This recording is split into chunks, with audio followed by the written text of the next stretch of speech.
Si quieres quedarte en la ruina, los costos de unos bebés prematuros, gemelos o trillizos son tan altos que te quiebran. Pañales al doble, Sí, claro. fórmula al doble, escuelas al doble. Doctor al doble. La mejor manera de tener hijos es uno a la vez. No gemelos, no trillizos.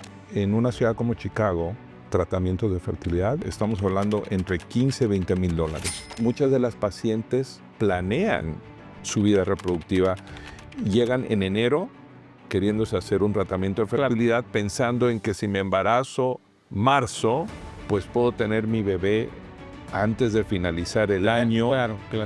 Como voy a pagar un coaseguro importante, ya mi embarazo y todos los demás procesos ya van a estar cubiertos. Muy común en esas pérdidas tardías que les puede tomar más de un año poder regresar al consultorio, porque además a veces asocian la pérdida con el consultorio y a veces quieren ver a otro médico porque asocian la pérdida con el médico que los trató, aunque ellas saben perfectamente bien que el médico no tuvo nada que ver con esa pérdida. Oiga, doctor, cada vez conozco a más gente con infertilidad. ¿Por qué? ¿Es una epidemia?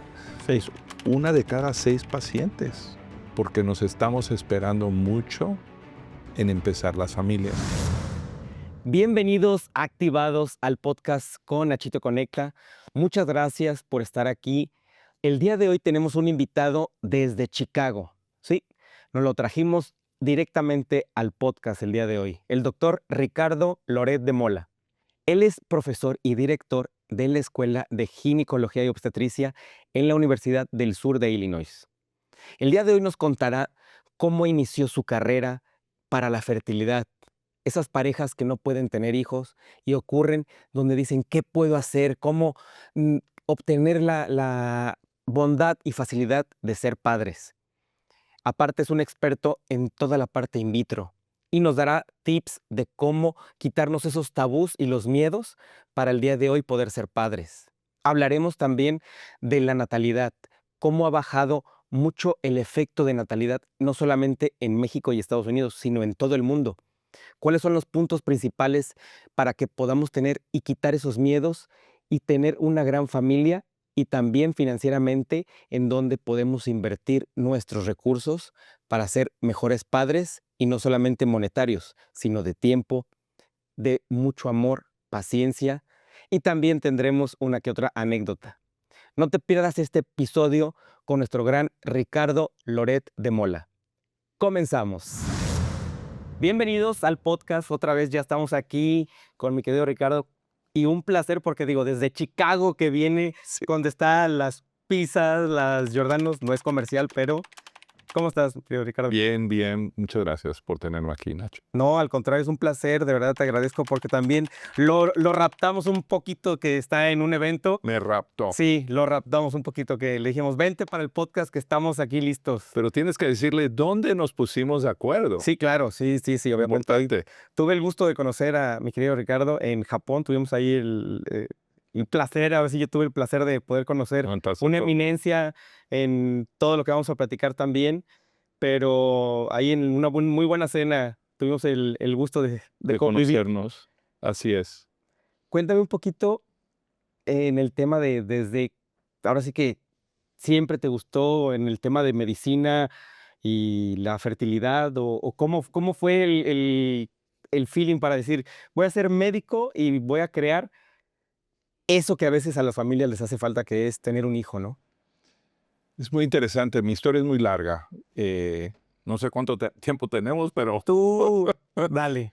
Pues mira, yo nací en Monterrey y mi familia es de Mérida. Entonces yo nací en Monterrey, pero crecí en Mérida.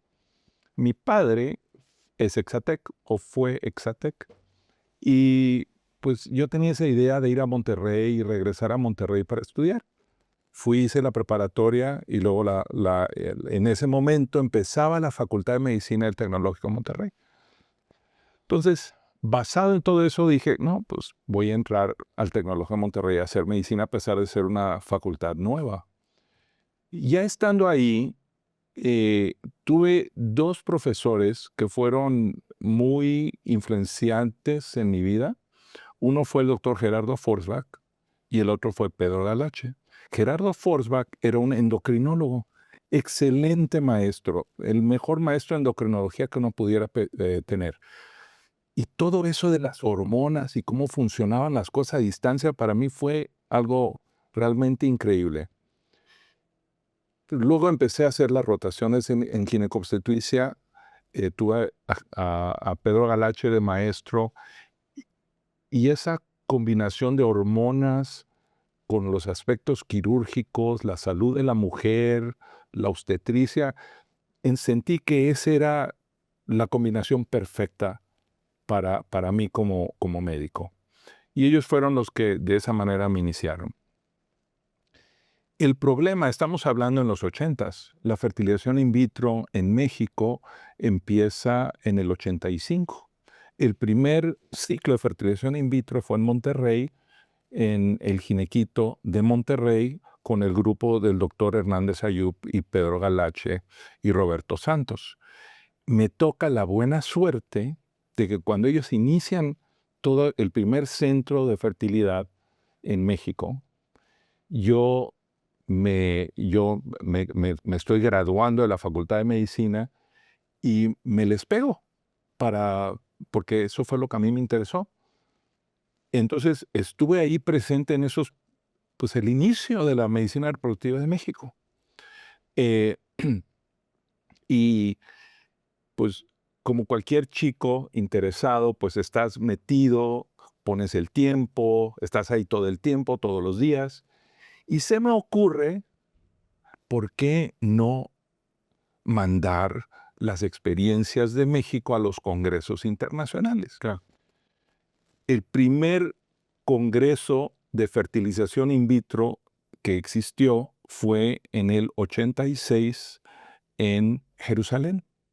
Entonces yo voy con el doctor Hernández Ayub y le digo, oiga doctor, estamos haciendo cosas bien interesantes, ¿por qué no mandamos estos abstractos para el congreso mismo? Nadie nos los va a aceptar. No, doctor, vamos a tratar, no pasa. Y yo te insistí al doctor y los mando. Y obviamente fueron aceptados. Y esto me dio a mí una ventana que luego te platico, me permitió irme a los Estados Unidos. Entonces, aceptan todos estos congresos, empezamos a mandar publicaciones, nos las aceptan todas, porque en ese momento todo esto era nuevo. Sí. Entonces, no existía un programa en México de entrenamiento formal de medicina reproductiva en los 80s. Entonces, yo le digo a mis maestros, me quiero ir a Estados Unidos, donde sí existen estos programas. Y ese fue realmente la motivación inicial de irme a Estados Unidos, era tener un entrenamiento formal, no a medias, no incompleto, sino completo y formal. Pero entonces te tenías que ir a hacer ginecobstetricia a Estados Unidos y luego hacer la especialidad en medicina reproductiva. Y eso fue lo que hice. Una cosa interesante es que hay que recordar que en esas épocas no había internet. Es correcto. Entonces todo se hacía cartas escritas a mano, mandadas, por correo. todo. Y esperarte a ver si te contestan. Claro. Era toda una historia. Sí. Bueno, el que escribió el libro de medicina reproductiva era un doctor llamado Leon Spiroff, que en ese entonces era el jefe del departamento de ginecobstetricia en Case Western Reserve University en Cleveland, Ohio, en Estados Unidos. Pues yo dije, como sin entender y estúpido, pues yo quiero ir a aprender con el doctor Spiroff en Cleveland. Pues mandé mis cartas, me dieron una entrevista, fui y el doctor Spiroff ya se había ido y se había ido a Oregon. Pero estaba otro que se llamaba Wolf Udian ahí, que también una persona muy reconocida. Me encantó el lugar, me encantó el hospital, me encantó el programa y ahí fui a hacer mi especialidad. Y luego me fui con el doctor Mastroianni a Filadelfia a hacer la subespecialidad. El doctor Udian me dijo, cuando acabes tu especialidad en Filadelfia, quiero que regreses a Case Western a Cleveland. Y así fue. Me contrató de regreso, estuve trabajando. Y subí los niveles donde me volví el director del programa de fertilización in vitro de la división de medicina reproductiva en Case Western. Y teníamos un programa muy exitoso. Después de unos años, pues empiezas a buscar, bueno, ¿y cuál es el siguiente reto, no? Y en ese punto, ser jefe de un departamento académico de medicina de ginecobstetricia en los Estados Unidos.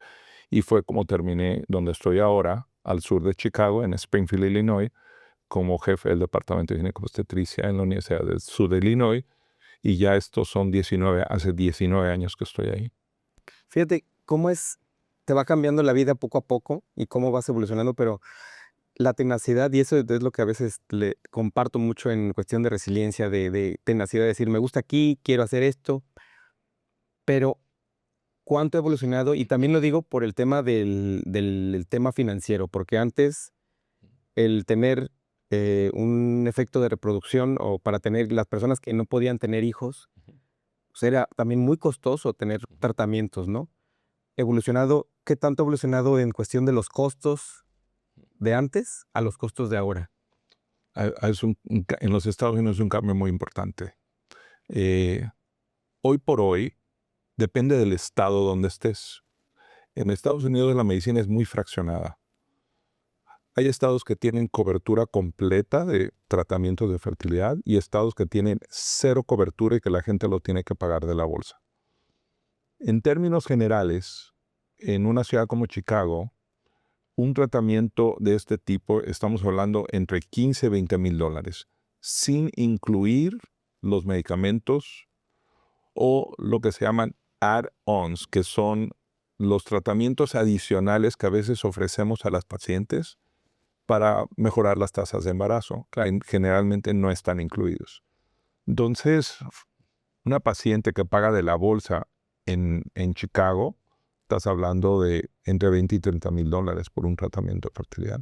Fíjate, y a fin de cuentas, que ahí volvemos al punto de decir, ¿cuánto te cuesta el tener o cuánto te puede costar si no puedes tener un hijo de una manera natural, se podría decir, y es tu deseo de tener un hijo en la manera de verdad, de ese deseo, pues a veces no hay precio que le pongas, ¿no? Tal cual. Y desgraciadamente estos tratamientos para muchas pacientes no son accesibles. No, claro, o sea, no son Carísimo. accesibles. Es muy caro, sí. Es muy caro y hay veces que, pues también digo, hoy con la tecnología y con expertos como lo tienen, pues claro que les dan un 99% a veces de efectividad, pero de todos modos son precios, siguen estando a veces elevados. No todo el mundo tiene esa posibilidad de tener Estamos de acuerdo. hijos, pero creo que, digo, la tecnología ha evolucionado, siguen con muchos procesos, pero ¿cómo te puedes enfocar a decir, sí quiero tener hijos y de qué otra manera los seguros pudieran ayudar también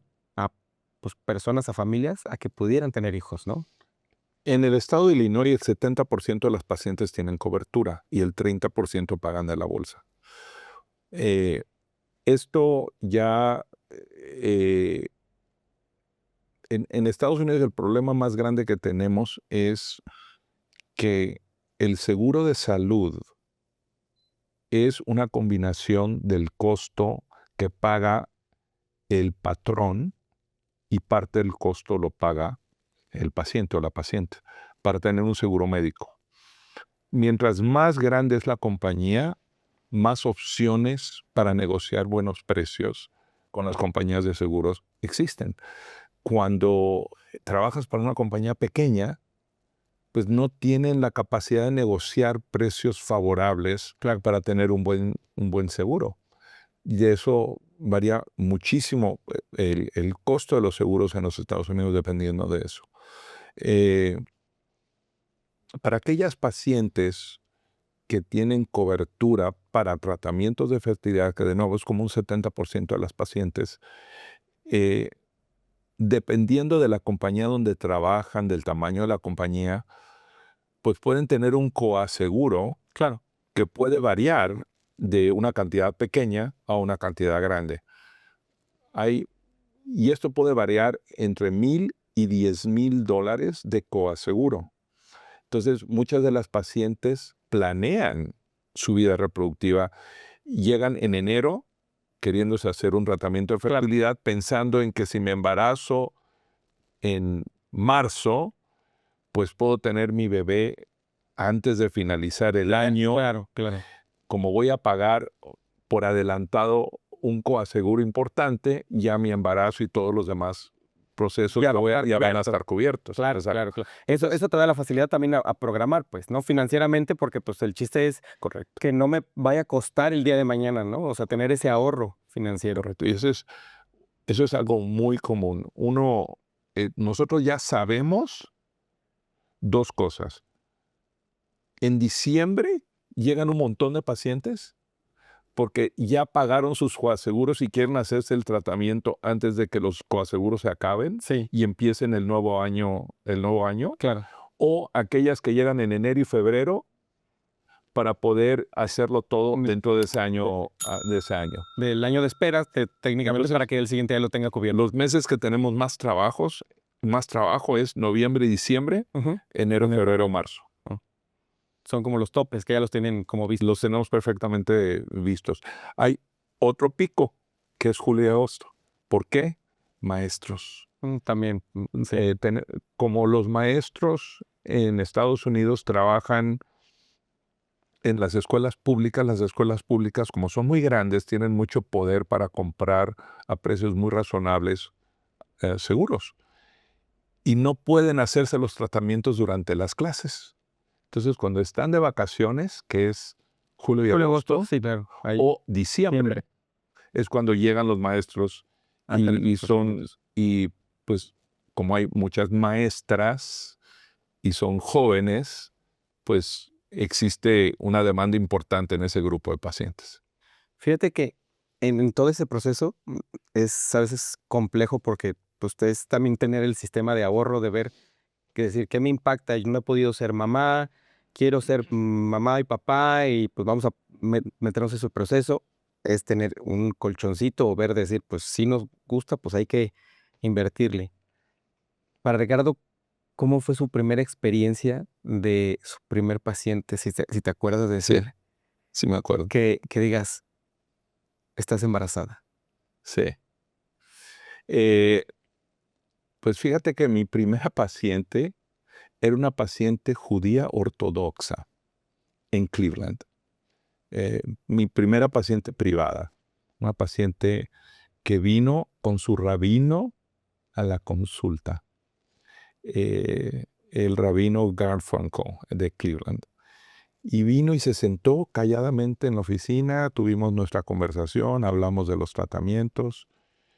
Y para el rabino era muy importante dónde están los gametos, que no se fueran a confundir, etcétera, por razones religiosas. Estuvo ahí, estuvo presente en todos los procesos y era una pareja que nunca había tenido hijos.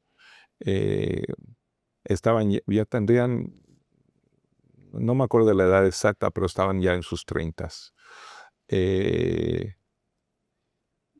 Y pues como era mi primera paciente, pues obviamente le puse muchísima atención porque tenía el tiempo para poderlo hacer. Y sí, la felicidad de esa pareja, que para ellos desde el punto de vista religioso es extraordinariamente importante el poder tener familia. No que no lo sea importante para otros grupos, pero creo yo que para ciertos grupos étnicos, para ciertos grupos religiosos, creo que tiene un peso. Y tu valor en tu comunidad está directamente relacionado con tu habilidad de poder tener hijos. Claro. Entonces tiene un valor muy importante. Y fue algo muy simpático porque el rabino Garfunkel vino, creo que fueron 2 o 3 consultas que vino con pacientes y luego dejó de venir. Y me acuerdo hablarle, doctor, rabino, ¿por qué ya no vienen las consultas? Me dice, no, porque ya estoy a gusto, veo cómo trabajas, cómo trabaja el centro, no necesito volver. Ya estoy a gusto. Y él nos mandaba a las pacientes, porque del punto de vista religioso Sí, Para ellos era la opinión del rabino y que el rabino les diera el permiso de recibir tratamientos, claro. era muy importante. Entonces, él nos mandaba a las pacientes después. Entonces, hice una muy buena relación con él. Es decir, ahí te va tu comicha para decir. Eso no nos lo permitía. No, claro, pero dices, Sí. mi mejor vendedor. El mejor vendedor era el rabino Garfunkel en Cleveland. En serio. Fíjate que ahí creo que es algo, ahorita tocaste un punto que también a veces eh, es como tabús, porque decir, no puedo tener hijos y mentalmente a veces como hombres decir, no tengo la facultad, puede ser también el punto de la mujer, porque digo, puede ser uno u otro o los dos que no tengan pues el beneficio, no sé, igual ahorita me dices como términos más médicos, pero a veces el tabú de decir, no soy el hombre que para tener hijos o algo, y pues hay veces que se puede o hay veces que no se puede, pero no es porque quieras o no, sino porque es un tema, ahora sí que de cuerpo, ¿no? De médico. ¿Qué es, para ti, qué es el efecto de quitar ese tabú o que le empezaste a quitar el tabú a las personas? Porque llegaban, que quiero entender que a veces llegan con miedo, Sí. es decir, no puedo ser papás, pero ¿quién es el responsable, ella o yo? O divorcios que han estado por Sí, qué claro. pasa eso, ¿no? Sí. Pues mira, en términos generales, creo yo que existe mucho sentimiento de culpa de parte de las mujeres con todo este proceso. Y en términos generales, los maridos, las parejas, tienden a entender el proceso y dar mucho apoyo emocional a sus parejas. Pero creo que hay un aspecto que, del punto de vista de la sociedad, no hemos llenado bien, que es el sufrimiento también de la pareja masculina en todo este proceso, que generalmente no se les pone atención y ellos también tienen necesidades igual que las parejas femeninas, ¿verdad? Y eh, yo en lo particular veo a la pareja junto y manejo tanto el aspecto de fertilidad masculino como el femenino, porque es parte del entrenamiento como es en los Estados Unidos. Y eh, siempre dándole un poquito de atención y tratar de evitar ese sentimiento de culpa que describes, tanto en el hombre como en la mujer, es Claro. muy importante. Y no hablar de quién es el responsable de la fertilidad, porque a fin de cuentas son una Es unidad. una pareja, sí, es una unidad. Entonces, no tiene importancia realmente de qué lugar viene. Lo importante es buscar las soluciones para poderlo resolver. Sí, a veces porque luego, como tú dices, a veces el hombre se lo calla mucho, pero Sí. también es un tema mental y es un tema emocional que debe de tratarse desde raíz, desde el día de mañana que ya sean papás y tengan la dicha de tener su hijo ahí. Y también muchas parejas que se han divorciado Ujú. por no poder ser papás y no quererse someter a veces a procedimientos de fertilidad, ¿no? Sí.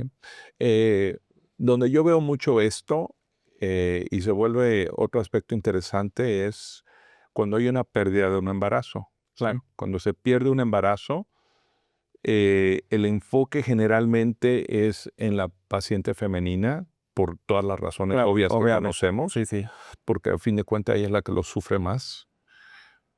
Pero no le ponemos atención al hombre cuando hay una pérdida de embarazo y ellos sufren muchísimo, pero en silencio. Sí. Y para muchos hombres es difícil eh, hablar de sus sentimientos. Llámale machismo, llámale lo que quieras, ¿no? Pero esto es universal. Sí, claro. Esto no creo que sea únicamente de nosotros los latinoamericanos.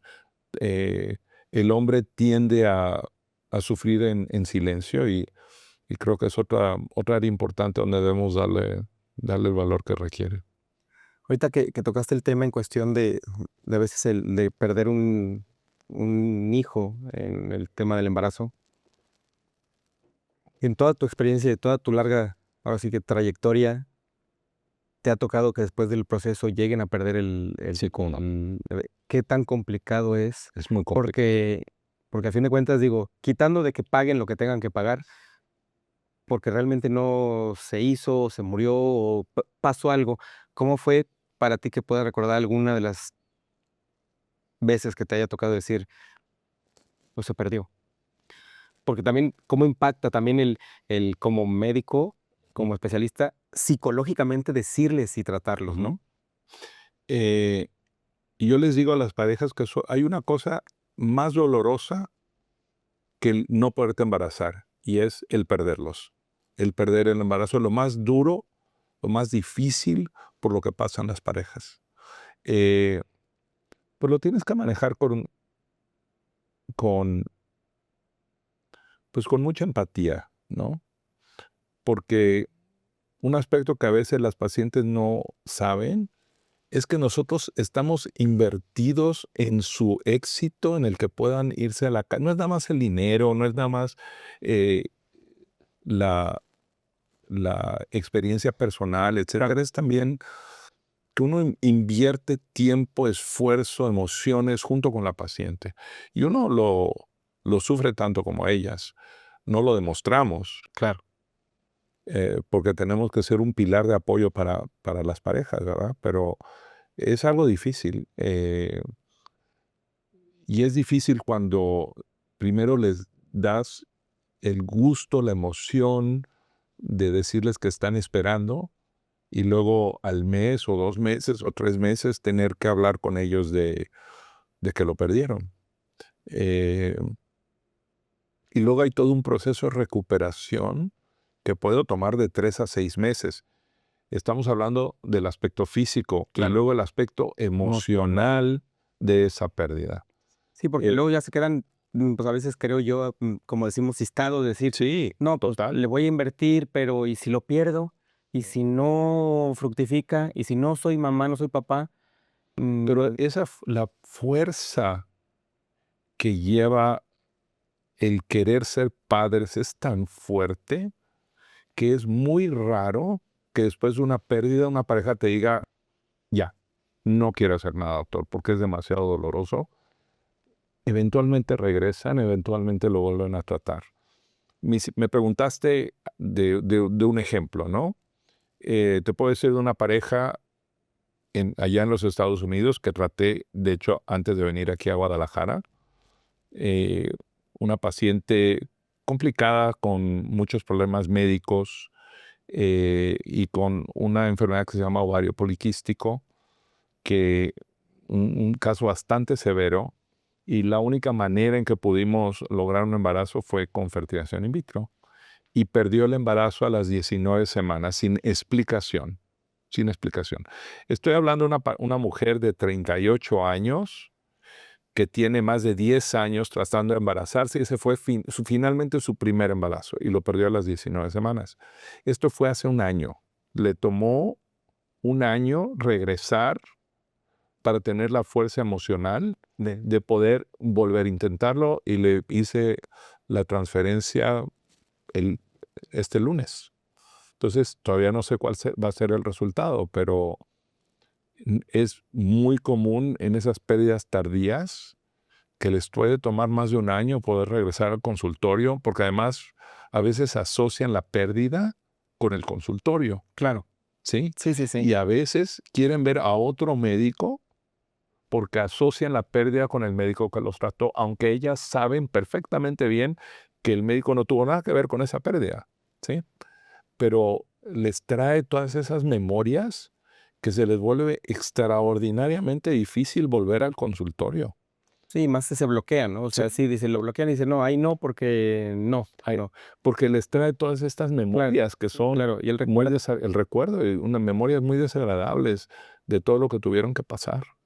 Sí, más porque, digo, la realidad es que a veces estamos en 2025 donde la tecnología ha avanzado impresionantemente, pero los tabús a veces siguen estando ahí y los miedos, los tabús, el qué dirá la gente, que el qué dirá la gente, la realidad es que hoy en día Nada. tiene que valer Mauser, como decimos.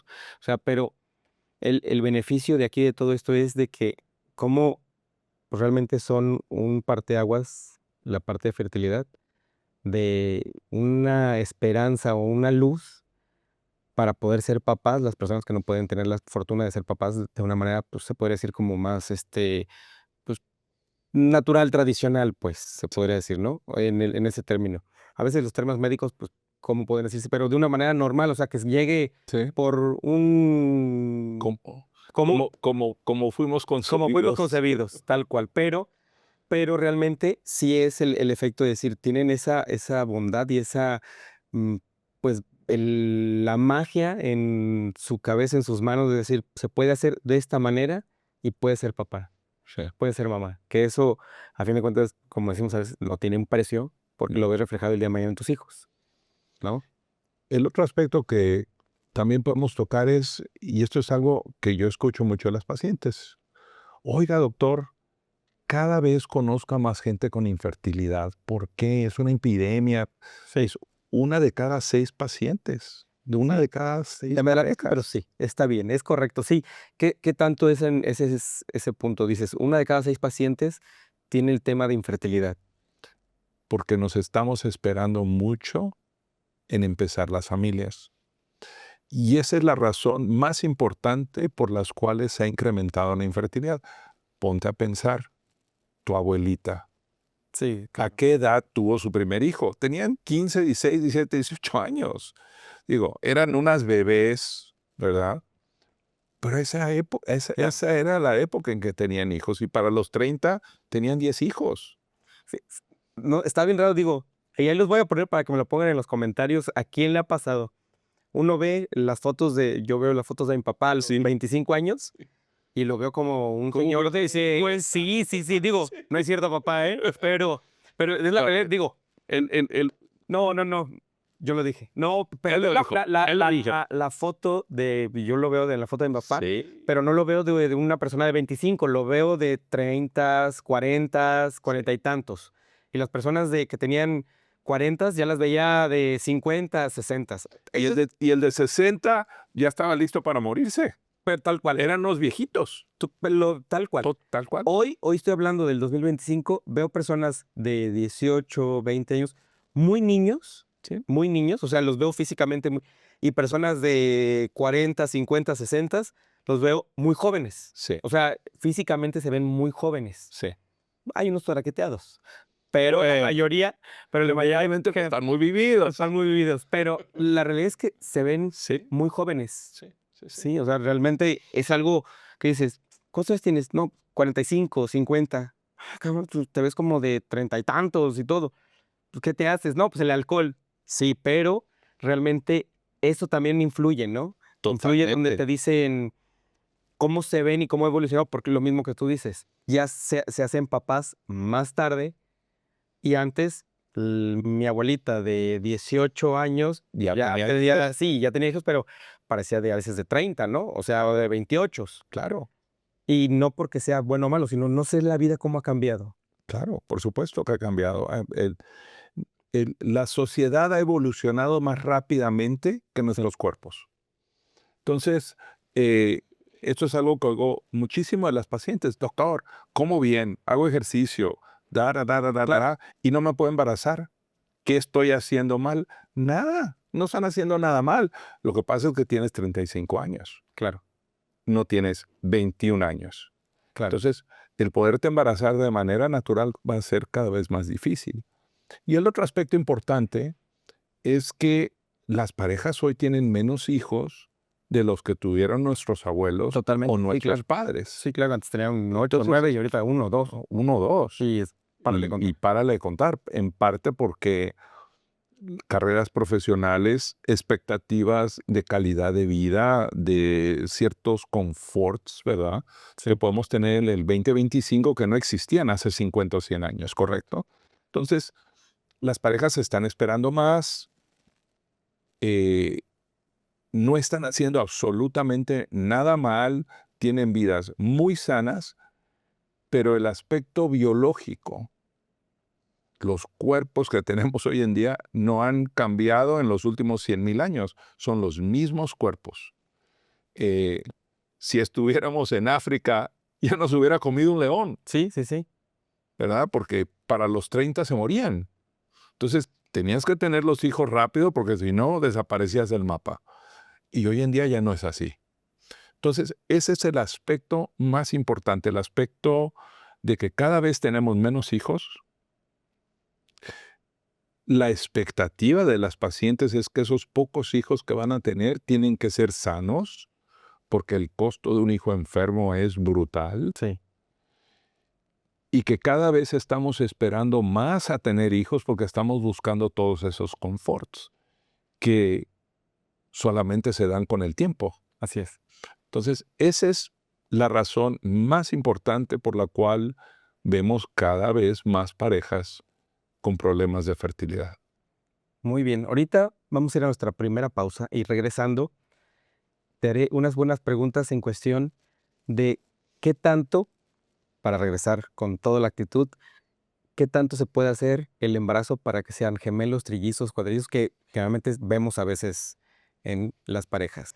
Hablando ya en términos más, siempre he tenido esa curiosidad de decir, ¿cómo le puede hacer la gente para saber si quiero tener gemelos? Por decir, yo quiero tener los hijos, lo quiero tener gemelos, o es complicado, o trillizos, no sé. Error. Es un error que uno puede error, ¿no? La mejor manera de tener hijos es uno a la vez.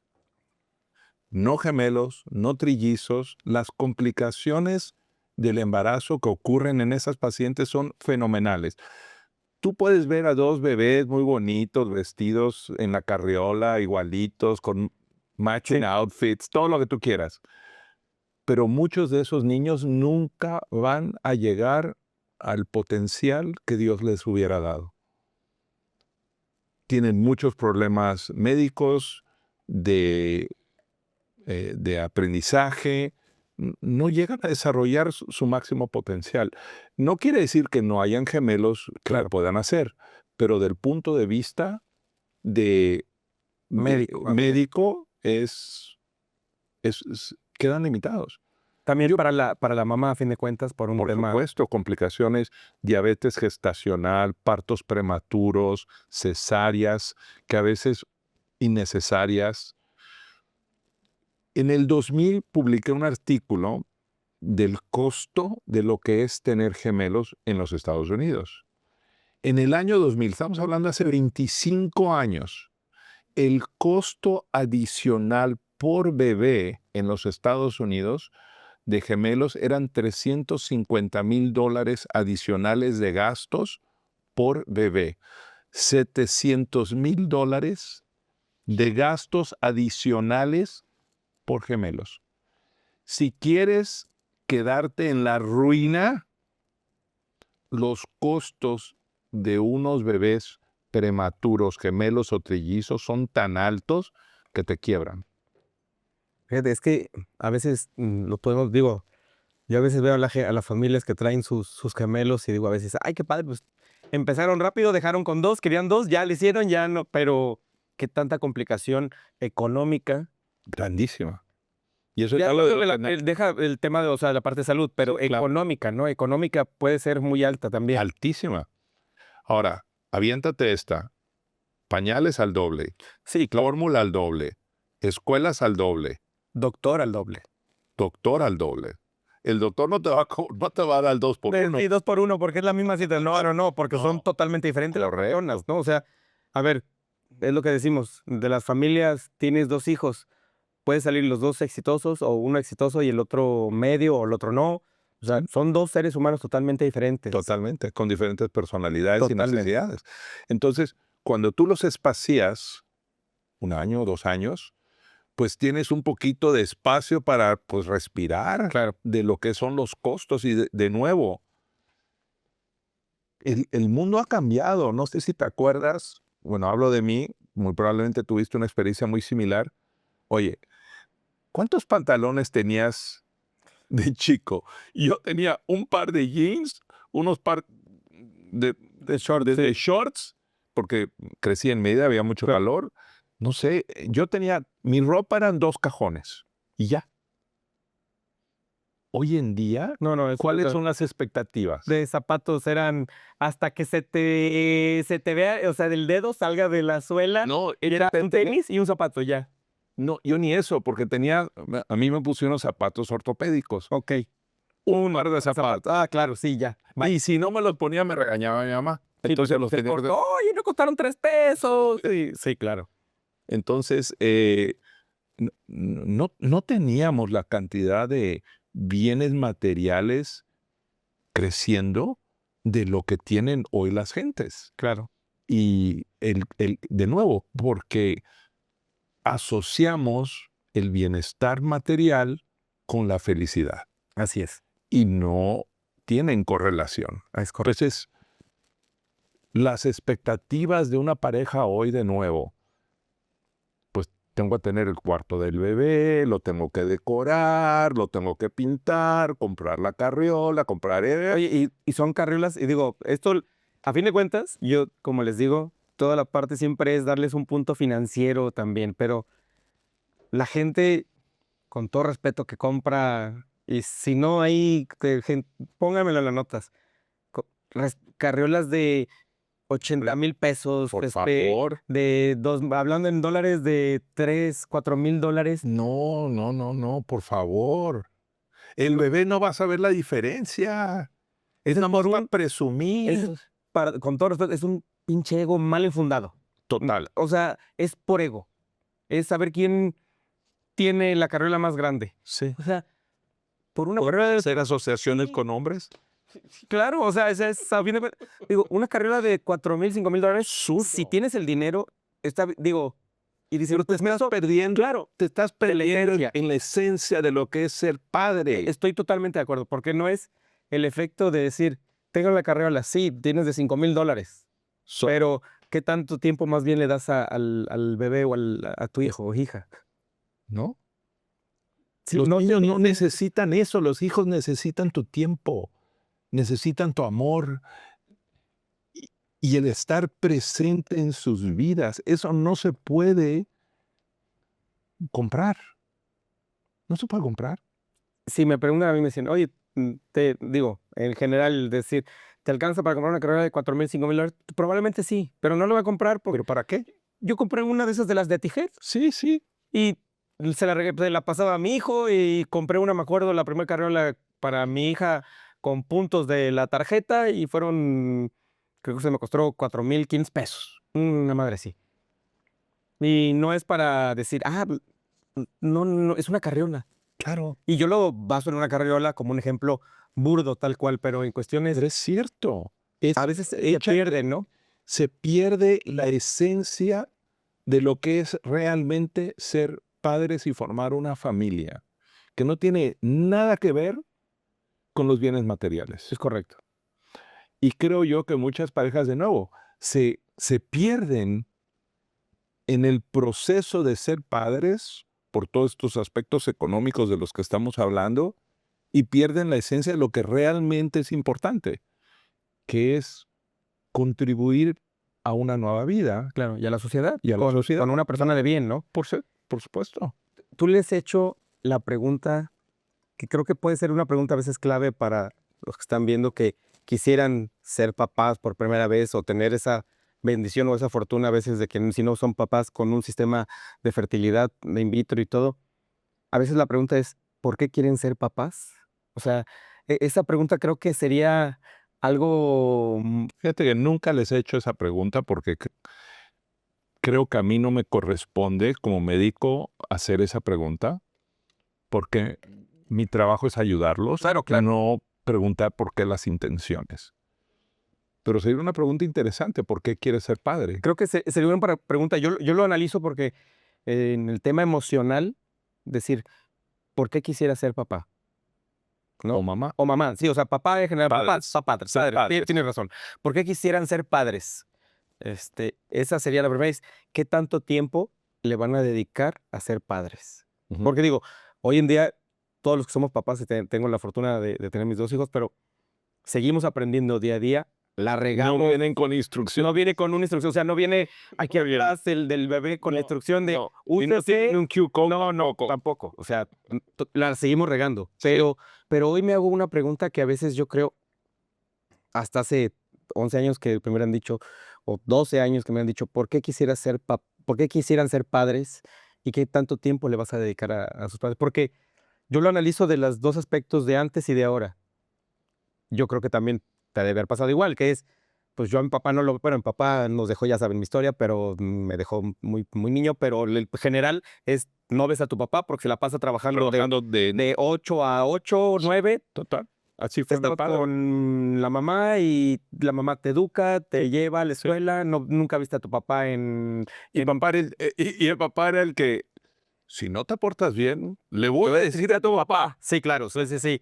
Y aparte eso, Malo. sí, y aparte es, pues, ¿cuántas veces ves a tu papá? Ah, pues en los fines de semana o algo. ¿No vive? No, sí, pero es que se la pasa trabajando. Sí. Y digo, no, la gente no quedó lerenga por no haber tenido a su papá, al contrario, Sí. está bien.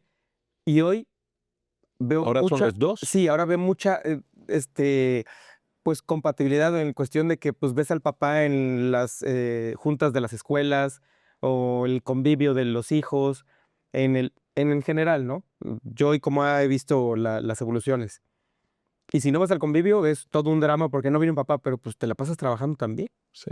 Entonces, también eso es a veces las Pero preguntas, hay ¿verdad? otro aspecto, Nacho, que es, ahora los dos padres trabajan. Claro. Van a tener el tiempo para ir a esas juntas, para atender las necesidades de esos hijos de la manera en que nuestras madres lo hicieron. No lo sé. Pero de ahí también viene el que no puedan tener 10, porque Sí, no les da la vida. no. Como tú dijiste, también el efecto de natalidad, creo, digo, ayer que estuvimos en una plática, una cena ahí con varios colegas tuyos, donde también hablaban en cuestión del efecto de natalidad, como pues antes se veía que en Europa el efecto de natalidad era muy poco, ¿no? Pero ahora no nomás es en Europa, creo que en el efecto mundial, la natalidad, ya la pirámide que estaba al revés, y ahora también ya empieza a estar encuadrado o en pirámide al revés, ¿no? Cuando ves las tasas de natalidad a nivel internacional, el único lugar donde la población crece es en África. En todo el resto del mundo se está contrayendo. Y en particular, lo que se llama el África del Subsahara, es donde el crecimiento es más importante. Okay. El promedio de hijos por mujer es de 6 a 7, Es mucho, pero con pobreza. pero con pobreza, claro. La tasa de natalidad más baja del mundo hoy la tiene Corea. Estás hablando de 0.6 hijos por mujer. En comparación con África, de 6 a 7 por mujer. Sí, no, impresionante. Está De abismal. hecho, para mantener tu población, necesitas 2.2 hijos por mujer. Para mantener la población a un nivel, sin cambio, solo para mantenerla. Ya México, Estados Unidos ya bajó de ese número, estamos como en 1.8. Pero Estados Unidos resuelve el problema con migración. Claro, claro, claro. Pero en lugares donde la migración no existe, esto es un problema serio porque esto implica caídas económicas, Sí, sí, sí. países que no crecen, y luego, ¿quién va a mantener a los viejos cuando no tienes jóvenes? Y cabe mencionar que lo que dice mi querido Ricardo es, ¿quién va a mantener a los viejos? No quiere decir que tú le pagues a la persona adulta, sino quién va a ser el efecto de la mano de obra que te cobren un seguro social para los retiros de las personas adultas. Correcto, esto es un problema Totalmente, sí. serio en Europa, en los Estados Unidos y en lugares donde existen pensiones, donde cuando se calculó lo que se llama seguridad social o Social Security en los Estados Unidos en la época de Delano Roosevelt, estamos hablando en la Segunda Guerra Mundial, Sí. que se creó Social Security y todo esto. La expectativa de vida de un hombre eran menos de 65 años. Totalmente, de acuerdo. Y además iban a tener 4, 5, 6 hijos. Totalmente de acuerdo. Entonces, se hacen todos estos cálculos con la idea de que no ibas a vivir muchos años, pero sí ibas a vivir con ciertas comodidades porque tus hijos iban a poner el dinero al gobierno para luego tú poder tener un retiro y tú que estabas poniendo dinero de manera regular. La expectativa en los Estados Unidos es que en el 2030 esto se acaba. no se va a poder mantener este mismo sistema más allá del 2030. Sí. ¿Qué quiere decir? No va a desaparecer, pero sí se van a reducir los beneficios que la gente pueda recibir. Y esto no puede ser un problema único de los Estados Unidos. Yo estoy seguro que el mismo problema lo tiene México y Europa. Yo creo que el resto del mundo hay una... Lo vivimos y en cuestión finanzas, en cuestión de esa asesoría que a veces les damos, es cómo quieres calcular tu retiro. ¿Con solamente el efecto del gobierno o con un efecto de que tengas el día de mañana algún otro medio de retiro? Porque las pensiones, llámese Estados Unidos, México, Italia, España, en el mundo en general, están colapsadas. Están totalmente colapsadas las pensiones. Hoy en día, que lo vivimos y lo platicamos al inicio del podcast, que por cierto, ha estado bien, muy a gusto, muchas gracias de verdad que ha estado a gusto. Pero Y hacemos otro después. sí, que las veces que sean, eso está en Chicago.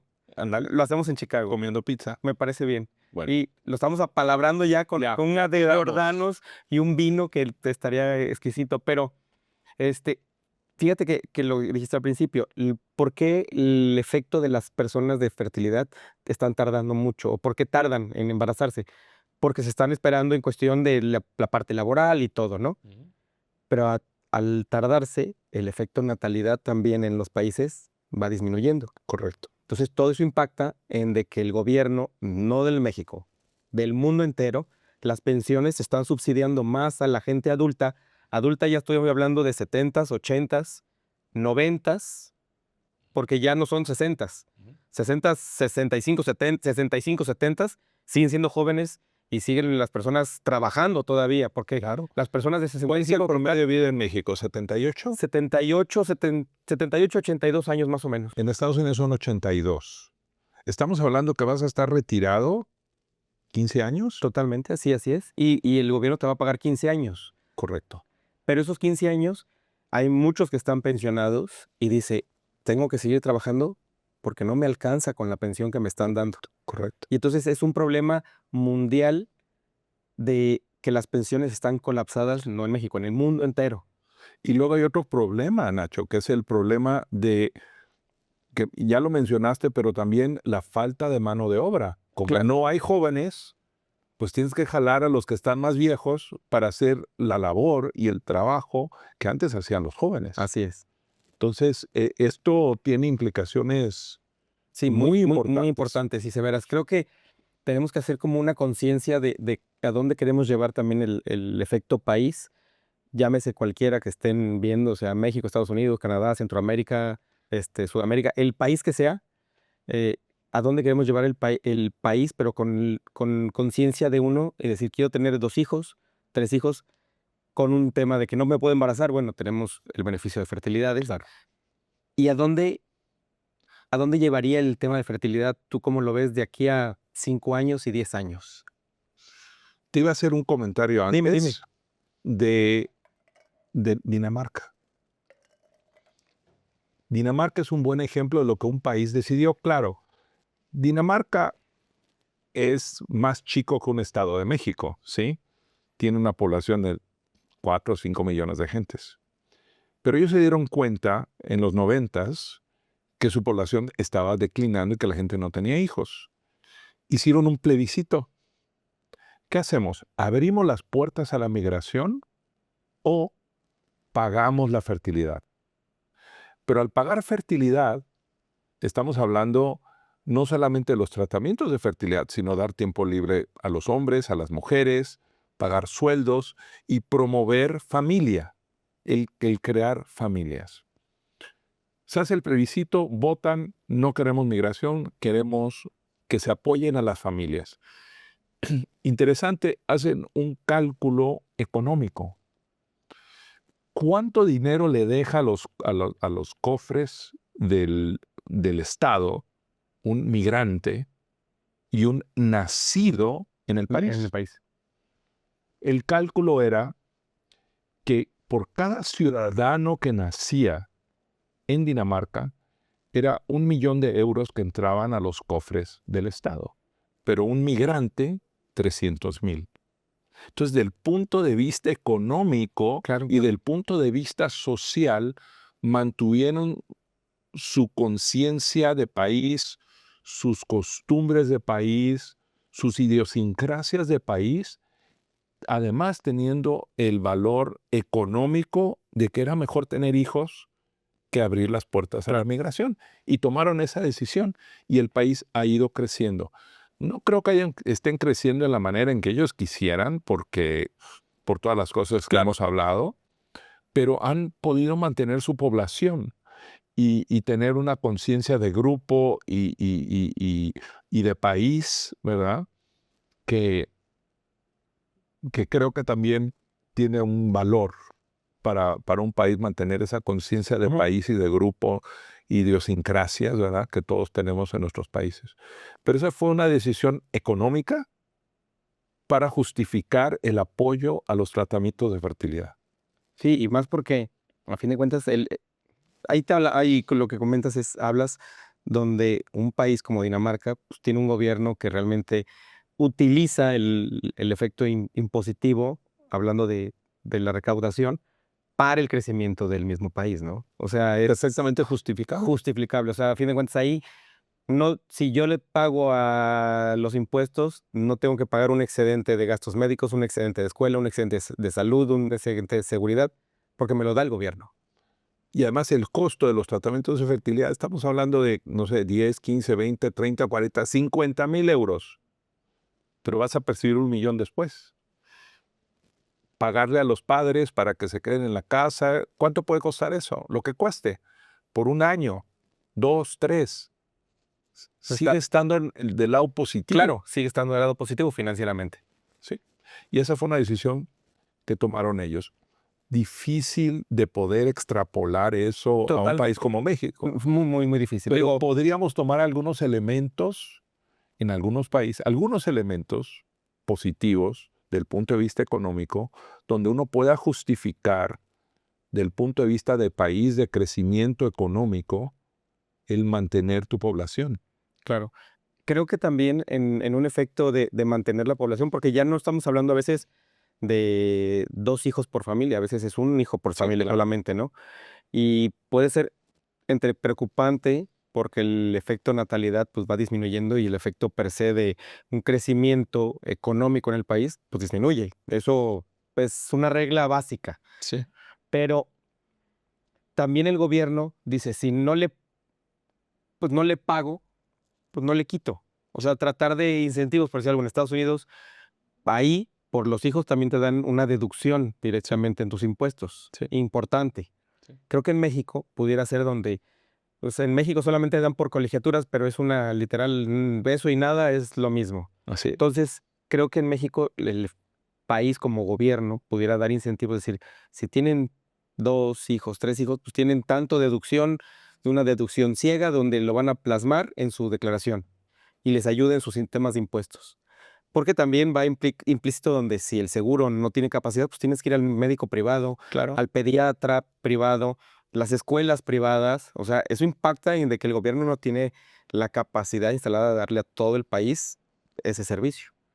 Entonces eso le ayudaría. Pero eso, ¿tú pensarías que en los 50s y 60s el gobierno de este país podía apoyar a la población mejor de lo que las apoya hoy? Porque ir a una escuela pública en México hace 40 años no era difícil. Sí, claro, no. ¿Ahora no hay capacidad? Yo creo que sí. Hoy es las escuelas privadas, pues bueno, hay de todo. Las privadas literalmente tienen de todos los precios, o de los bajitos, medianos y muy altos. Pero las escuelas públicas creo que les hace falta capacidad para poder recibir a más y que le tenga la calidad, ¿no? Porque en Estados Unidos, en vez de ir a escuelas privadas, que sí tienen un costo, que a veces puede ser un mejor punto, cualquier detalle, pero las escuelas públicas son Frecuentemente superiores a las privadas. totalmente, o sea, son extraordinarias, Sí. tienen 1001 beneficios. Entonces, si yo supiera que las escuelas literalmente públicas tienen un extraordinario nivel, un excelente servicio de miles de cosas por el efecto gobierno, claro que mis hijos estuvieran en una escuela pública, pero no es así en el tema país, y no solamente en México, hablando de Centro y Sudamérica, pues es prácticamente lo mismo, ¿no? Entonces, el efecto latino es ese punto, ¿no? Y creo que ahí parte donde se limita a veces la persona a los temas de no tener hijos tan rápido y que tengan ese problema de fertilidad, vayan ya a la fertilidad y ya nomás tengan un hijo. Sí. Es interesante. Acabo de regresar de un congreso en Tokio donde nos conocimos y le preguntaba yo a una especialista de fertilidad en Tokio, bueno, y cuando vienen a verte al consultorio, ¿cuántos hijos quieren tener? Y la respuesta deciden cuántos hijos pueden tener basado en el número de dormitorios o cuartos disponibles en su apartamento. Sí, Si tienen solo un cuarto disponible, es un hijo. sí. El tamaño de donde viven es lo que define cuántos hijos pueden tener. Que es difícil de entender, pero hace sentido.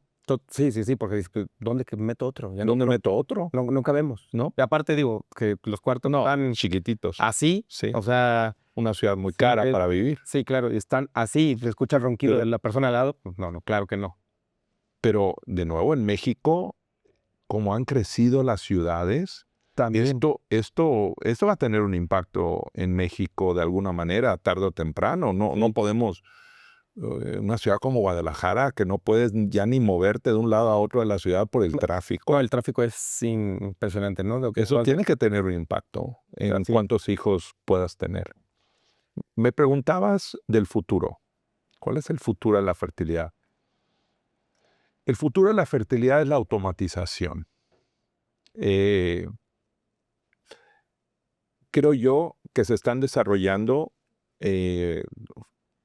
equipos, mecanismos para poder automatizar todo el proceso de la fertilización in vitro, donde cada vez vaya a haber una menor intervención de la mano del hombre. Porque mientras menos toquemos los gametos, van a tener un mejor desarrollo, que es lo que ocurre naturalmente en el cuerpo. Cada vez están saliendo medicamentos nuevos para poder hacer estimulaciones más leves y tener ovocitos y esperma de mejor calidad para poder tener tratamientos exitosos. La inteligencia artificial está empezando a introducirse a la medicina reproductiva, donde podamos meter información al sistema y que el sistema nos contesta con cuáles son las mejores opciones de tratamiento para esas parejas. Y se está desarrollando equipos para poder hacer cirugía con la ayuda de la inteligencia artificial y la medicina robótica para poder hacer tratamientos cada vez menos invasivos y más exitosos. Entonces, estamos hablando de automatización de los procesos de laboratorio, automatización en los quirófanos, el uso de inteligencia artificial para poder tomar mejores decisiones y más individualizadas para esas parejas, y cada vez mejores tratamientos médicos que requieran menos cirugía para resolver los problemas de fertilidad. Esa es la dirección en donde estamos yendo. De verdad te agradezco, porque te digo que luego el tiempo se va muy rápido. Sí. Te agradezco. Y antes de cerrar siempre hacemos unos cierres, pero si tuvieras enfrente a tu niño de 10 años, Tengo niñas. no, tu 3. niño, tú, niño, Yo, tu niño. niño de frente Ah, de 10 años, a tu Ricardo de frente de 10 años, ¿qué le dirías? si yo tuviera que vivir mi vida de nuevo, haría exactamente lo mismo que hago hoy. Soy una persona muy afortunada, Nacho, que encontré mi pasión de una manera muy temprana y que tuve la oportunidad de poderla desarrollar y llegar ahí. Soy una persona extraordinariamente afortunada. Y si estuviera yo enfrente de mí, le diría exactamente lo mismo. Sigue ese camino que te va a hacer muy feliz, y vas a hacer a muchas personas felices al mismo tiempo. Muchísimas gracias de verdad de haber venido. Te agradezco porque desde Chicago viene y sabes que siempre terminamos con la firma de nuestro balón. Que ahorita me van a pasar por aquí un plumón. Dani, que me lo pase. Ahorita por aquí debe estar el plumón, pero ahorita que me lo pasen. Recuerden, compartan el podcast. Ahí hagan sus comentarios. Si tienen esa inquietud, esa duda, manden mensajes. Mil gracias de haber venido. No, gracias por invitarme. Ahí le estaremos enviando el video y todo eso de la firma que ahorita nos lo va a firmar tras bambalinas, pero les agradecemos mucho y recuerden, compartan, sigan este podcast y toquen la campanita para que les sigan todos los martes el episodio nuevo. Vámonos y muy buena tarde. Muchas gracias. Excelente. Nos vemos en Chicago. Nos vemos en Chicago. No te pierdas cada martes episodio nuevo del podcast de Activados con Nachito Conecta. Recuerda, comenta cuál fue tu parte favorita en este podcast. Dale click a la campanita, suscríbete y compártelo con todos tus amigos. Así que nos vemos el próximo martes.